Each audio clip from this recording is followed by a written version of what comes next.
Assalamualaikum warahmatullahi wabarakatuh. Perkenalkan, nama saya Ahmad Senin Fadila dari kelas SI 4101 dengan NIM 1202174233. Di sini saya akan mengerjakan atau menjelaskan remedial data warehouse dan business intelligence di CLO 2. Latar belakangnya, karena di era globalisasi ini manajemen data sangat diperlukan. Hampir secara keseluruhan mempunyai data yang harus dikelola ataupun diproses. Data yang ada tidaklah sedikit, namun bisa sangat banyak. Bisa juga seperti big data. Kemudian manajemen data bisa dilakukan dengan analitika data dan visualisasi data yang akan mempermudah dalam memahami atau membaca data tersebut sehingga dapat mengambil keputusan atas solusi yang terbaik. Perumusan masalahnya, apa itu analitika data dan visualisasi data. Kemudian tujuannya menjelaskan analitika data dan visualisasi data.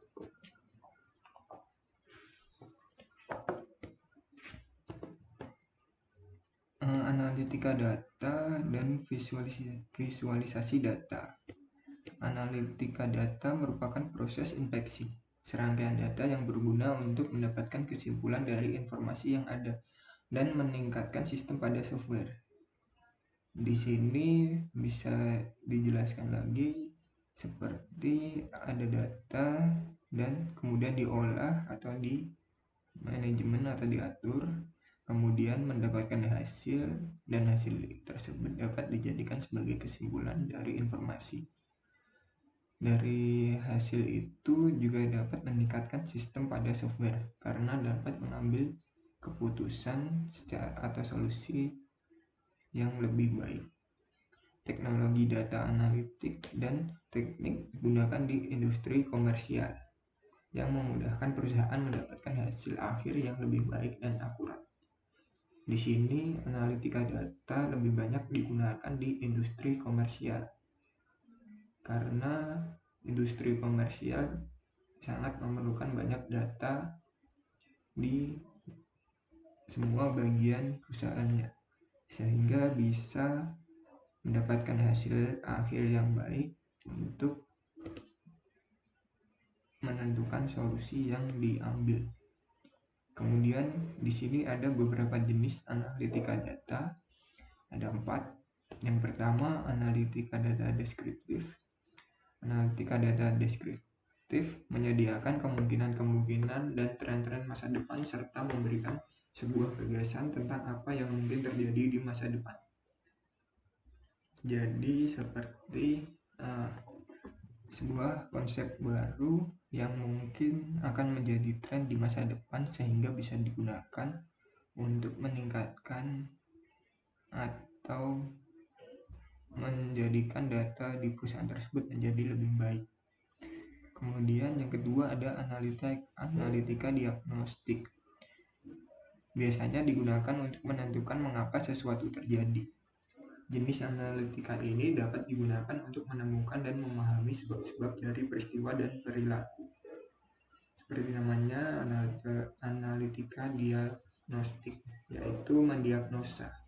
Jadi mendiagnosa dari data yang ada, kenapa data tersebut bisa ada, kenapa bisa muncul, dan sebagainya. Kemudian ada analitika prediktif. Analitika prediktif menggunakan banyak teknik seperti data mining dan AI untuk menganalisis data saat ini dan membuat skenario dari apa yang akan mungkin terjadi.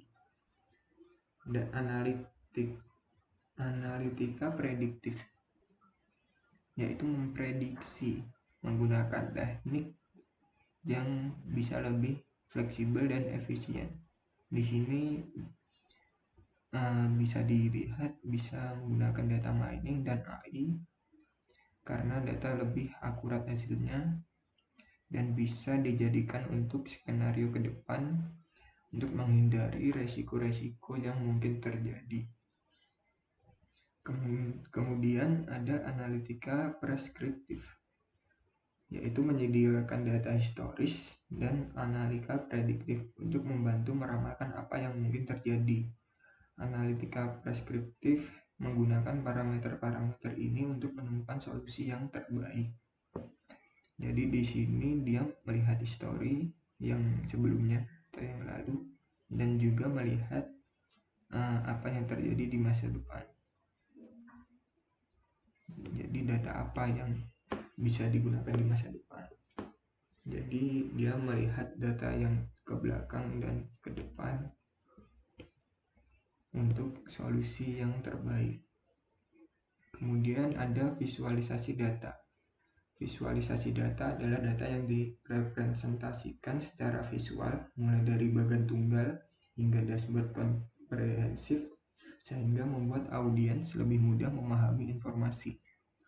Di sini juga ada beberapa tipe visualisasi data berdasarkan area dan ukuran. Dia membedakan panjang, tinggi, atau area dari grafis yang sama seperti kolom, cincin, spider, dan lain-lain untuk menampilkan perbedaan antara nilai indeks yang berkorespondensi dengan indikator yang berbeda secara jelas. Jadi supaya lebih tidak rancu. Jadi dibedakan, ada yang memakai kolom, ada yang memakai cincin, spider, dan lain-lain. Dan yang kedua berdasarkan warna. Di sini warna cukup sering digunakan untuk membandingkan ukuran karena pengguna dapat melihat mana yang lebih menonjol hanya dalam sekejap. Perbedaan warna sangatlah berarti. Yang ketiga ada berdasarkan gambar. Dengan menggunakan gambar dan ikon dapat ditampilkan secara realistik dan informasi dapat disampaikan dengan lebih mudah. Dan juga dapat membuat pengguna atau pembaca lebih tertarik. Kemudian berdasarkan konsep, dengan menerjemahkan data indikator yang abstrak menjadi data yang gampang dicerna, pengguna dapat dengan mudah memahami arti dari sebuah grafik.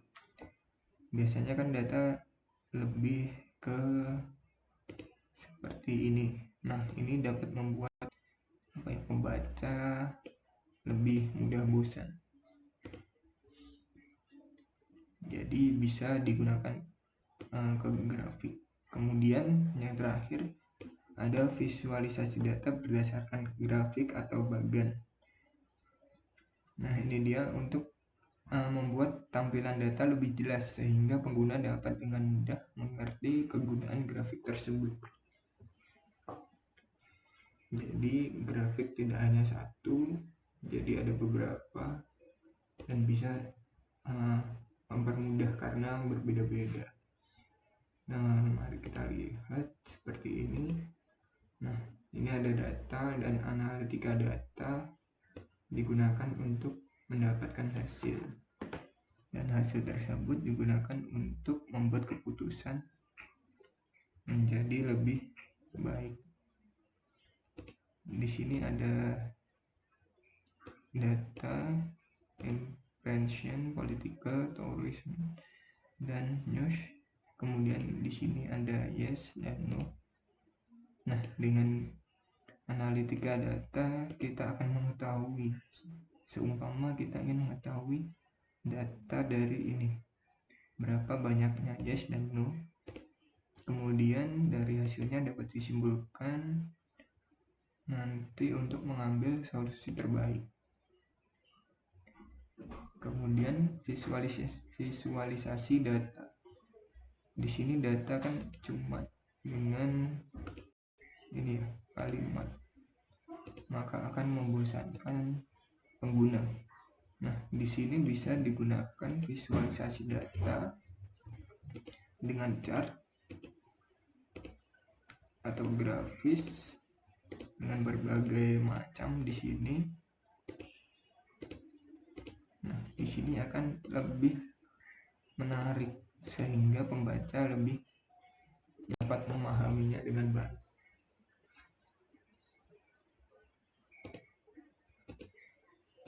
Ini ada beberapa.